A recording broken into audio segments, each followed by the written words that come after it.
MiniWargamer Dave here from MiniWarGaming.com. You, wargamers, have a very special treat today.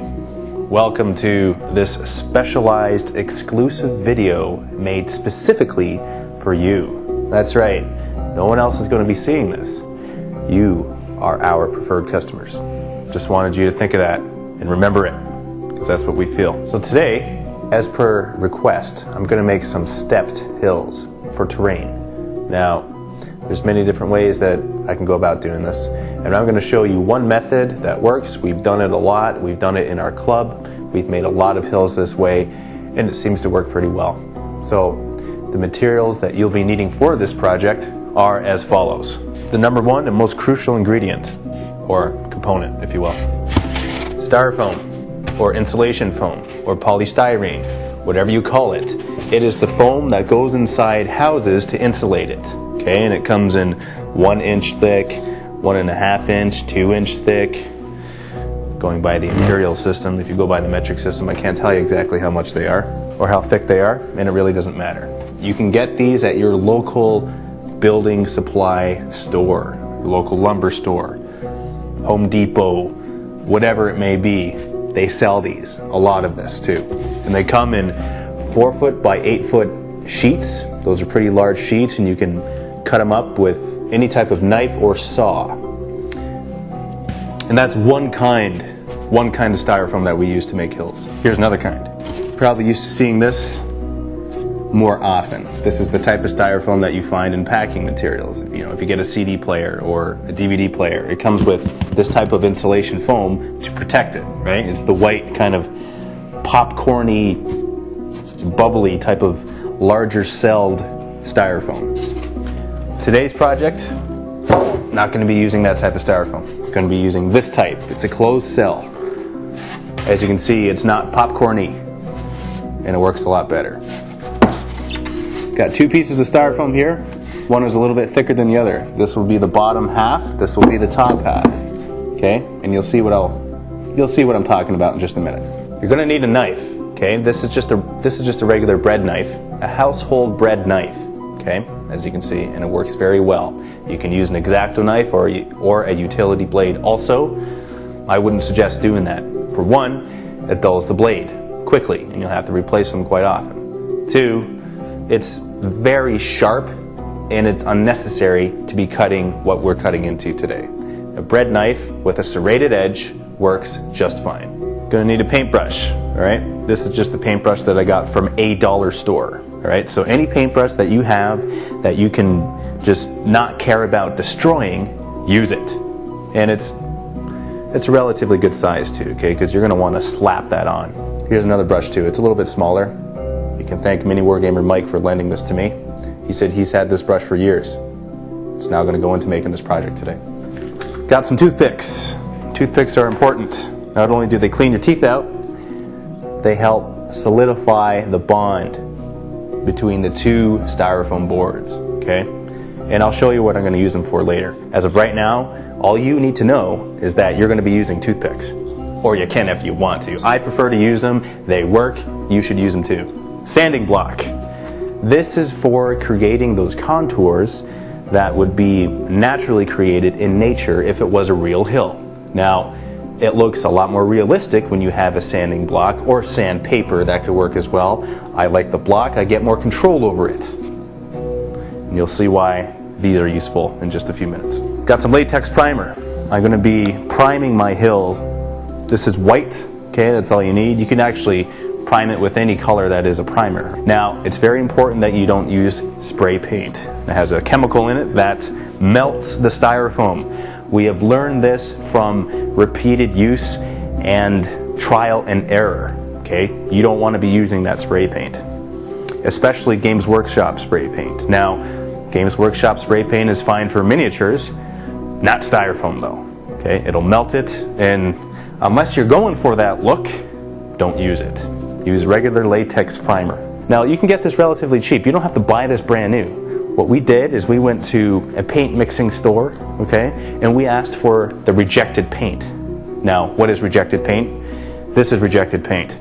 People ask for a specific color, and there's a formula to make that color. They put little drops in the paint and they mix it up, and the customer says, you know what, that's not the color I wanted.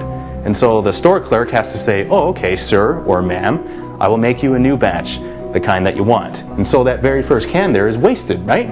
It's not exactly wasted. The store saves it, and for guys like us, we go in there and we purchase it for dirt cheap. I mean, it was like a couple bucks for like a gallon of it, man. I mean, how much is that brand new? You know, it's more than a couple bucks. And I got my handy dandy paint can opener. These are very, very handy. If you don't have one of these, you can get a screwdriver, a slot screwdriver, that works also. And depending on how overzealous you are, you can also use your teeth, but I wouldn't suggest that. Modeling flock. Here we go. Here's the big stuff. Coarse turf. We got a light green and a dark green color, all right? This is flock. Flock, that is. Look at the words, right? Don't get the words mixed up. That was the coarse turf. Here's the fine turf. All right, we got different colors. We will be using this to sprinkle over the hills to make them more realistic looking, because that's what we're going for here. We're going for realism, and we're gonna get it. Okay, now this is a pile of rocks that I picked up. I just shoveled from the side of the road, as you can see.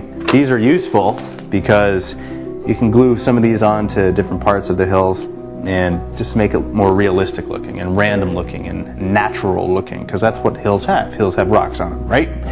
The hills that I'm going to be creating today, they're going to have some rocks on them. And the last and probably the most important thing you're going to need is a couple of miniatures, all right? There could be miniatures that you have already. And if you don't have any miniatures, then use a tape measure, okay? And this is why you're going to need miniatures. Just as an example here, here's a Blood Bowl dwarf. Okay, now he's got a 1-inch base. We need this measurement to place on the hill because terrain is great. Terrain is even better than great if your miniatures can fit on top of it. That was the 1-inch size, okay? Here's a lictor, okay? That's 1.5-inch size, a little bit bigger. For those of you who play War Machines, here's a Grunback gunner. You might recognize this model from the MiniWarGaming's Guide to Painting Miniatures ebook. This is the exact same model. Okay, it also has the same size base, as you can see. Depending on what type of miniatures you want to be fitting on this hill, use those miniatures and measure out. And we have a winged hive tyrant with a 2.5-inch base. Okay, probably the largest thing you're going to be fitting on the hill, unless it's something apocalypse sized. That's about it for the materials that we're going to be using for this project. Now let us dive right in with our hands. Get our hands nice and dirty here. Follow along if you want. Gather your materials. In fact, here's a list of materials you're going to be needing for this project. All right. Now, if you need me to keep this up here for a second, I will. There you go. It's up for a few seconds. You can copy down this list, and you can go out and get these materials if you want to build the hills with me, because it's going to be fun. All right. Enough of that.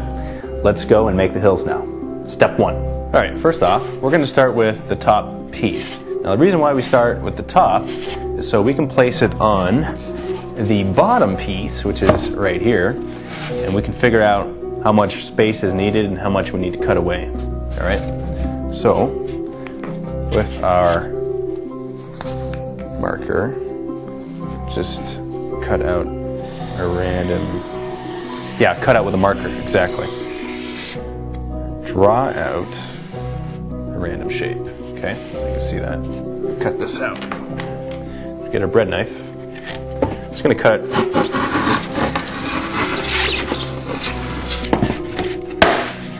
There you go.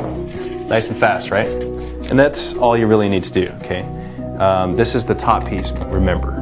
And hills, they don't just go vertical like that, right? They kind of edge up a bit. So where this line is, I'm going to shave down different pieces. Okay, so watch this. See how I'm shaving it? Let's break off random pieces. Shave off a little more. Just keep on shaving from where you made this original marker line. A couple things to keep in mind. Always cut away from yourself. All right, let's do this a little bit better. Get it closer to the line. So with this, you'll find that there's going to be a lot of cutting and then tearing. Cut a little bit, tear a little bit with your fingers. And these little pieces, they come in handy later on, so you can save these. Make rubble piles out of them. Nice noise, huh? Not quite as bad as nails on a chalkboard, but almost. Oh, tempted to cut towards myself there. But you must avoid it at all costs.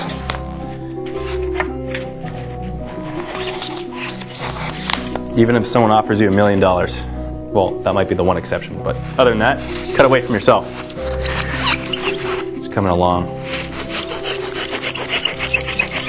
Make sure you do this in an area that you don't mind getting a little bit messy, whether it's your basement or your garage or rec room. In some cases it could be in your bedroom.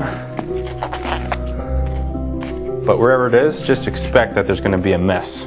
Okay? Styrofoam bits and shards, little pieces of styrofoam all over the place.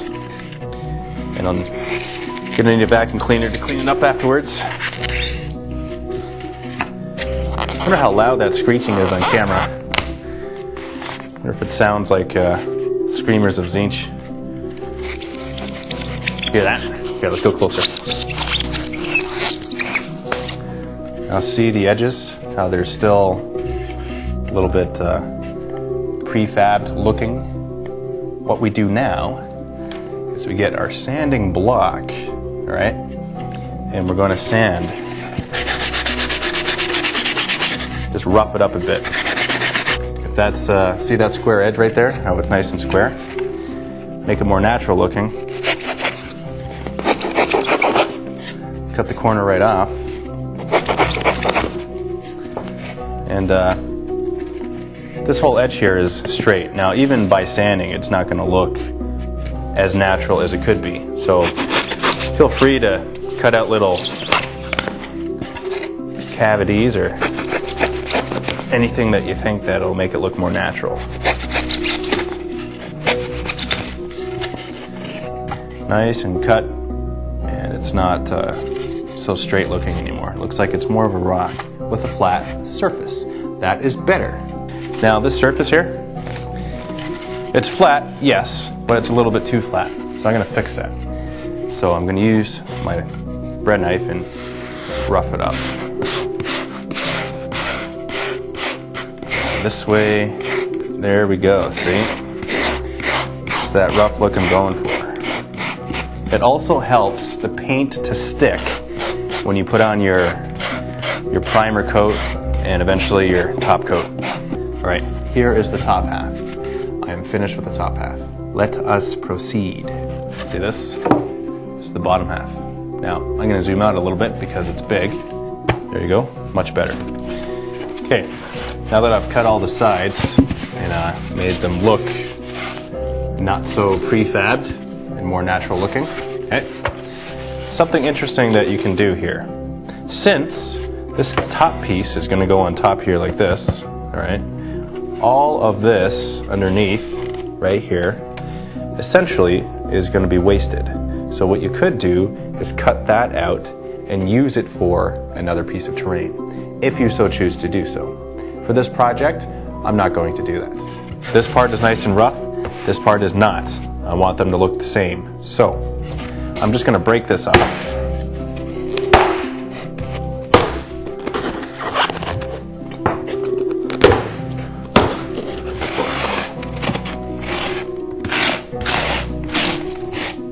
Ooh, very nice. It'll make wonders of a difference when you paint it. Try it both ways if you don't believe me.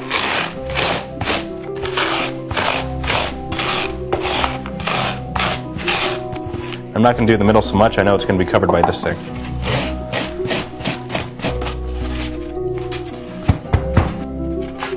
Okay, so before I continue here, I've done my two pieces. I got my lower tier and my top tier.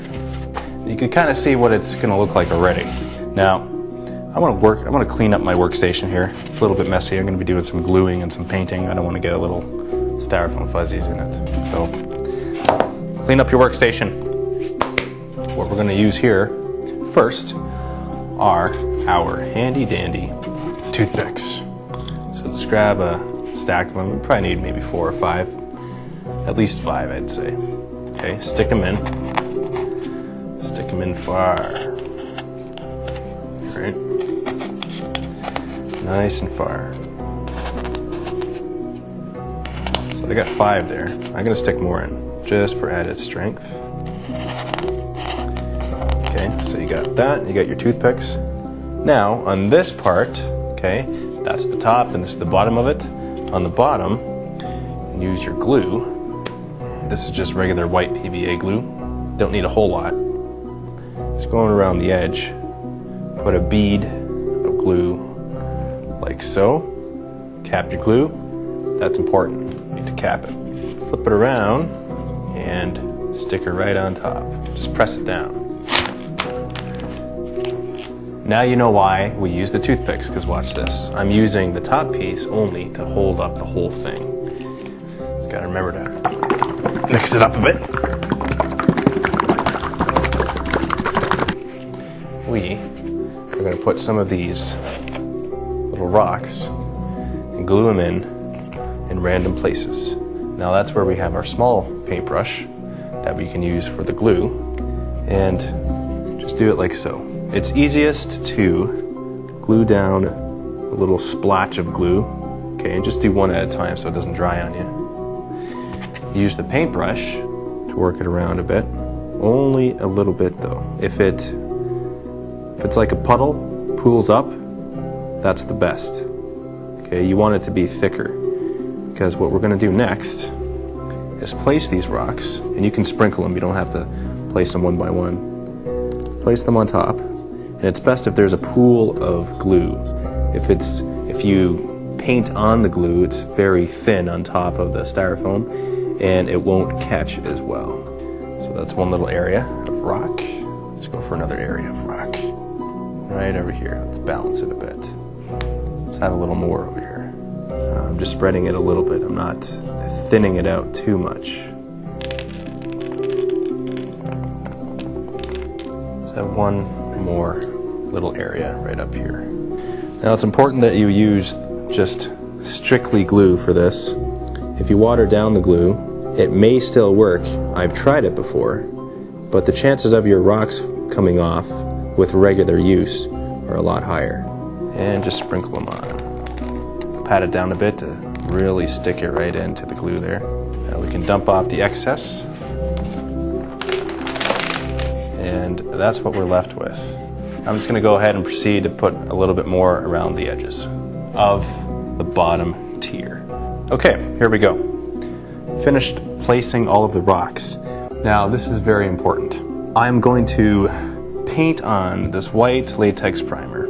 Not only does it base coat it and protect the styrofoam, it also locks in all these rocks that I've glued in. Now, it's okay to paint it over top of the wet glue. It'll dry. It'll all dry together and it'll fuse together and it'll be perfect. It's going to be awesome. So, we've mixed up our paint already, and I'm just going to slop this on. This is also another fun part. No need to be neat here. Just slop her on.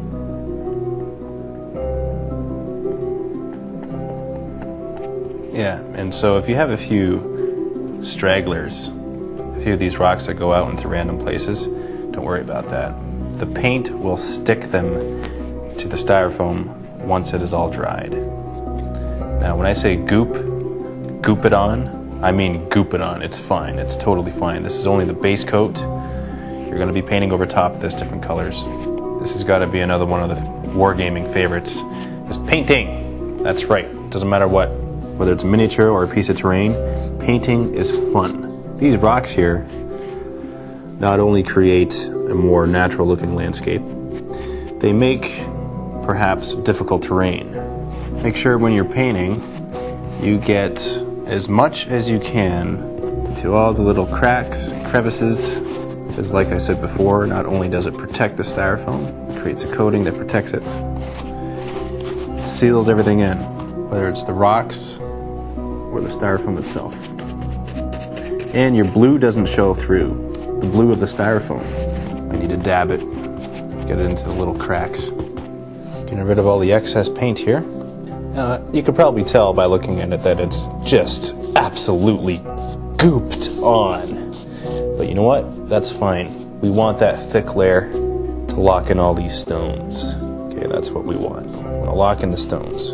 Now, a couple things to keep in mind. Make sure that when you're painting, you do it in a well-ventilated area. Whether you open the windows, turn on a fan, whatever it may be, just make sure it's ventilated. Okay? Yes, this is only latex paint, but it's just good practice. Now we're going to let this sit and dry. So I've left this overnight to dry. I checked it 4 hours after I painted, and that's actually all you need, but I happen to leave it overnight to dry. Now, the next step is very cool. You guys are going to love this. Got some water here in this cup. So what we're going to want to do is create some watered down glue. So just put some of your white PVA glue into this cup of water. Squirt a good amount in there, say a tablespoonful. And this cup is about 1/6 full. Just mix it around a bit.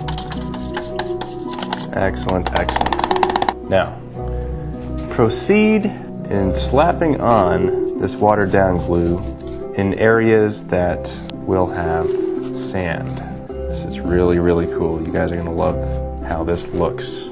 You can be very liberal with this. Now, we grab some sand and we sprinkle it on. We dump off the excess, and that's what we're left with.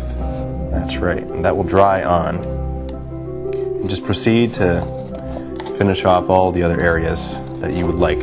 So as you can see, there is a good amount of sand that I've placed on this. What I'm trying to do here is represent mud. Okay, I'm representing mud in amongst grass and ground cover and rocks. This is a rocky, stepped hill. Hills have mud, hills have dirt, and it gives it a very good and natural look. Leave this to dry. It won't take that long, half hour to an hour, it'll be dry. So this is one of the 5-gallon cans of paint that I was talking about. Picked that up for $2. It's going to be lovely. Look at that brown. Doesn't that remind you of mud? Mud brown, that's what we're talking about. Okay, let's get to it. So at this stage in the game, we are going over top of everything. We're going over top of the white, we're going over top of the rocks, and we're going over top of the sand that we just placed. Make sure the sand is dry. The sand will give it a different texture.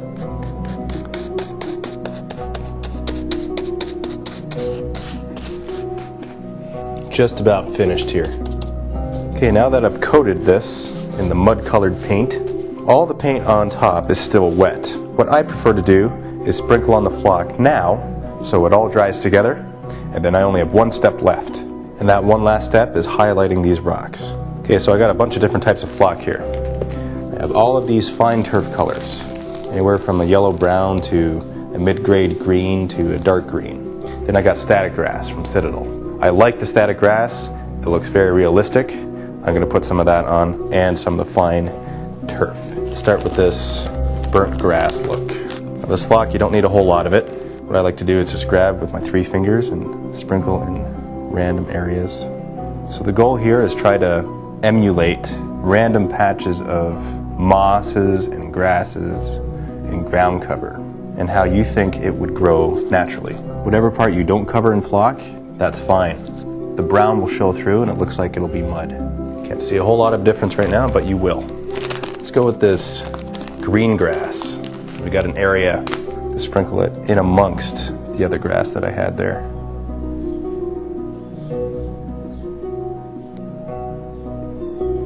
Let's try some yellow grass. I like to think of it as dead grass. Not a whole lot of it, just a little bit. Not a whole lot of flock, just a little bit of each. Now I'm breaking out the static grass. Static grass is very realistic looking flock and is one of my favorites to work with. That just greens it right up. Look how much better that looks already. This is beautiful. I'm going to leave that to dry, and once it's all dried, I'm going to highlight these rocks and we are good to go. Okay, this is pretty well dry now. I'm going to shake off all of the excess flock. Here I got some Reaper paints. I'm going to use them to go over the rocks, whatever I choose. So I got shadowed stone, weathered stone, and stone gray. Any of these work very well for stones. It's interesting, we're painting stones to look like stones. I know that's ironic, but that's just the way it works when you cover them with other paints. And even if they weren't covered with paints, I would still paint them to make them look like stones. Just going to prepare my palette here. Make sure to shake them up before you put them on your palette. Now, if I was painting miniatures, I would add some flow improver to this paint, but since I'm painting stones and this is part of a terrain piece, I'm not going to worry so much about that. I'm just going to proceed and paint over top of these.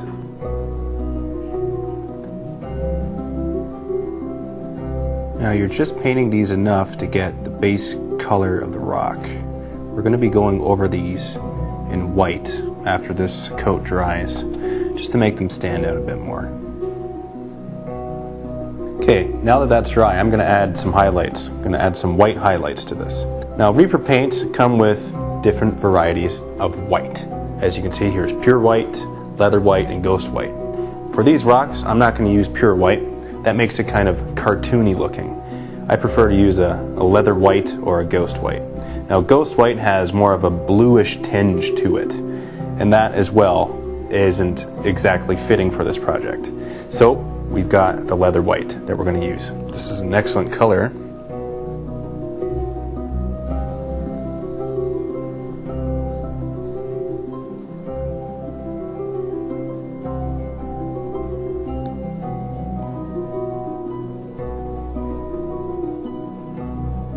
And there you have it. Now for the finished product. This is very easily made, as you can see. If you follow along with me, you should have something that looks pretty close to this. Okay? Styrofoam, that's all it is. Building material, insulation foam. You too can have a rocky stepped hill. Until next time, happy wargaming.